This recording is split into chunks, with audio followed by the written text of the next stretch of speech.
Tu connais sûrement le Mont Saint-Michel, le Panthéon ou la Conciergerie. Mais sais-tu ce qu'on a vraiment enfermé derrière ces murs? Des trésors disparus, des prisonniers oubliés, des cérémonies interdites. Sous les pierres de France, l'histoire a laissé des cicatrices. Et certaines, on a tout fait pour les effacer. Aujourd'hui, on va les révéler. La France est un livre ouvert, mais dont certaines pages ont été volontairement déchirées. Derrière les monuments que des millions de touristes photographient chaque année se cachent des secrets oubliés, des drames étouffés, des vérités que les guides ne racontent jamais. Car chaque pierre a sa mémoire. Un château peut être un tombeau, une abbaye, un ancien laboratoire royal, un lieu de culte, un théâtre d'exécution. Dans cette vidéo, on ne va pas te raconter ce que tu sais déjà. On va t'emmener là où l'histoire devient plus trouble, plus humaine, parfois plus sombre, et tu ne regarderas plus jamais ces lieux de la même façon. Si tu aimes découvrir ce que l'histoire officielle ne raconte pas, pense à t'abonner et à liker cette vidéo. Et reste bien jusqu'à la fin. Le dernier lieu dont on va parler cache une énigme jamais résolue. Un secret que certains pensent lié au trésor des Templiers. Symbole majestueux, dressé entre ciel et mer, le Mont Saint-Michel est l'un des monuments les plus visités de France. Mais derrière sa beauté médiévale se cache une autre réalité, beaucoup plus sombre. Pendant près de 1000 ans, ce lieu n'a pas seulement été un lieu de pèlerinage, il a aussi été un lieu de détention, de mort et de silence.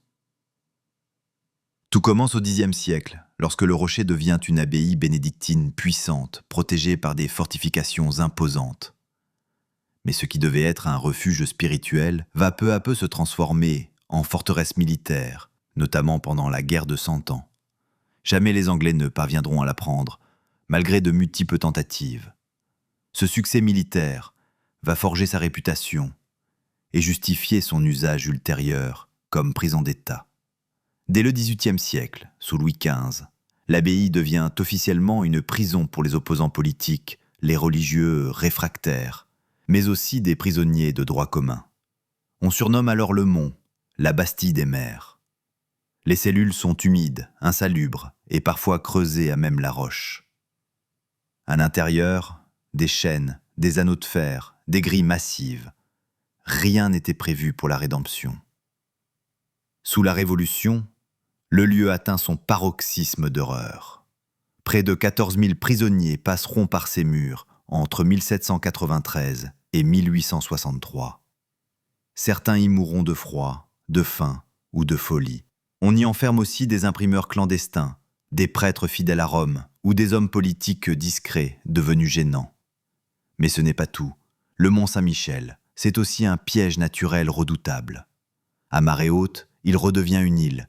À marée basse, les sables mouvants l'entourent. De nombreux prisonniers tentèrent de fuir et y laissèrent la vie, aspirée par la vase. Ce n'est qu'en 1874 que l'abbaye est classée monument historique, après avoir été rendue aux moines, puis restaurée. Aujourd'hui, aucun panneau n'évoque vraiment cette époque. Les touristes prennent des photos, là où des hommes ont crié leur dernier souffle. Panthéon, des héros et des fantômes oubliés. Le Panthéon domine fièrement la montagne Sainte-Geneviève, au cœur du quartier latin à Paris. Monument de la République, il rend hommage aux grands hommes, Voltaire, Rousseau, Zola, Marie Curie et tant d'autres. Mais derrière cette façade solennelle se cache une histoire mouvementée et des secrets peu connus du grand public. À l'origine, le bâtiment n'a rien de républicain. Il est commandé en 1755 par Louis XV comme une église dédiée à Sainte-Geneviève, la patronne de Paris, en remerciement de sa guérison. Inspirée du Panthéon de Rome, la construction se veut un symbole religieux et monarchique. Mais très vite, la Révolution va s'emparer du lieu. En 1791, le monument devient laïque. L'église est transformée en temple de la nation, où l'on déposera les restes des grands personnages.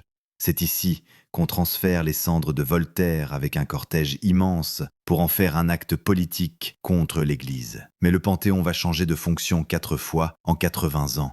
Tantôt lieu de culte, tantôt mausolée républicain, selon les régimes. Mais ce qu'on oublie souvent, ce sont les souterrains. Sous le sol, plus de 70 personnes reposent dans la crypte, mais certains noms ont été ajoutés, puis retirés. Marat, panthéonisé sous la Terreur, en fut expulsé après la chute des Jacobins. Victor Hugo, lui, fut transféré de nuit dans une atmosphère quasi religieuse, avec une foule silencieuse. Plus troublant encore, pendant la Seconde Guerre mondiale, le Panthéon devient un lieu de résistance, discret. Plusieurs résistants s'y cachent brièvement.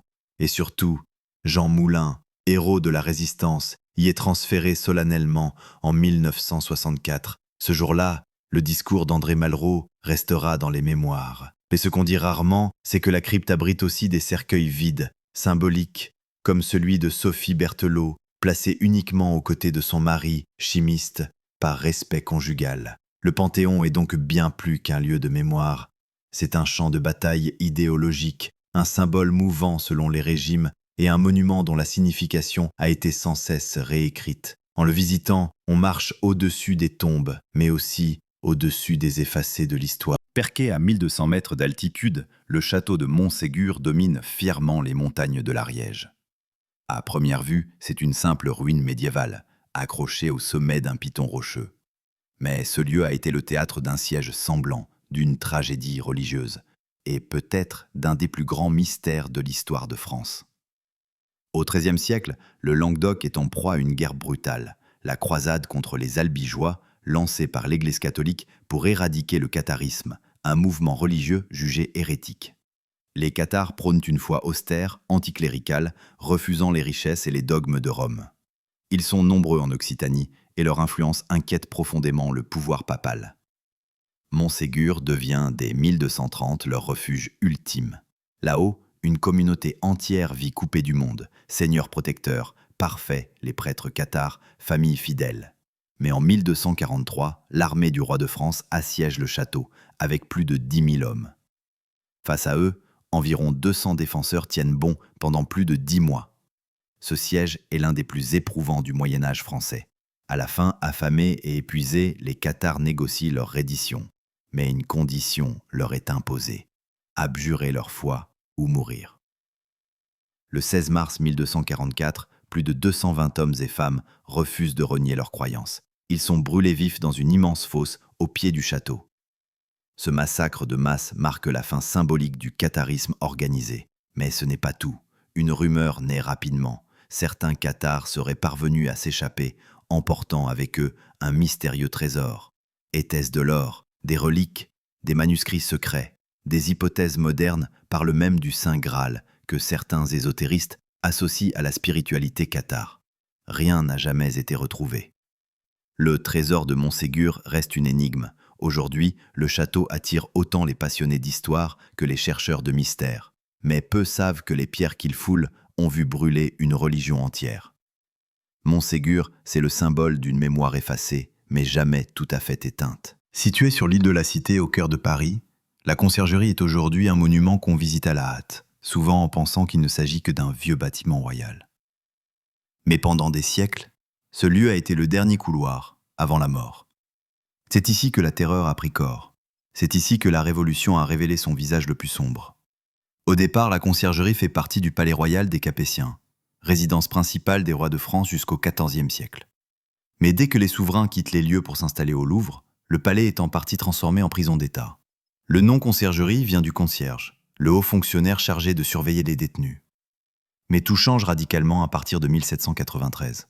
La Révolution bascule dans la violence.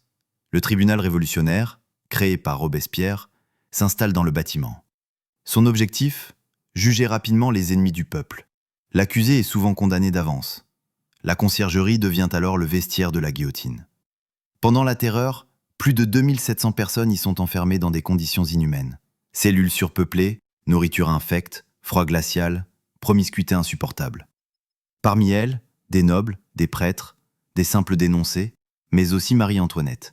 Enfermée dans une cellule minuscule, sous surveillance constante, elle y vit ses derniers jours avant d'être exécutée le 16 octobre 1793. Sa cellule a été reconstituée et se visite aujourd'hui. Mais d'autres noms célèbres y ont séjourné. Georges Danton, accusé de modérantisme, ou encore Camille Desmoulins, ami de Robespierre, victime à son tour de la machine qu'il avait aidé à mettre en place. Ironie tragique de l'histoire. Fait peu connu, certaines cellules étaient louées aux prisonniers riches, qui pouvaient ainsi échapper à la puanteur des cachots communs. On parlait alors de pistoles, chambre payante avec lit, table et parfois même domestique. L'inégalité survivait, même dans l'attente de la mort. Aujourd'hui, la conciergerie est un lieu presque silencieux, mais ses murs, eux, ont entendu les cris, les prières et les derniers mots. Un monument que la République a voulu oublier, mais dont les pierres se souviennent. Tu viens de voir 4 lieux que tu pensais peut-être connaître, mais dont l'histoire t'avait caché l'essentiel.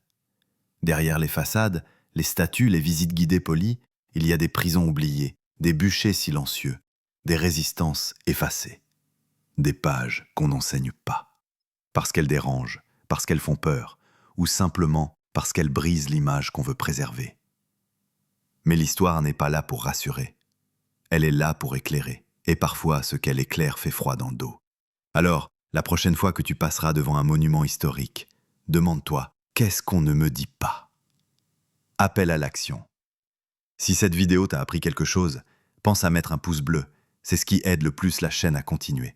Et abonne-toi avec la cloche pour ne rien rater des prochaines vidéos, car crois-moi, ce qu'on va explorer bientôt est encore plus surprenant. Merci d'avoir regardé jusqu'au bout. À très vite pour de nouvelles révélations.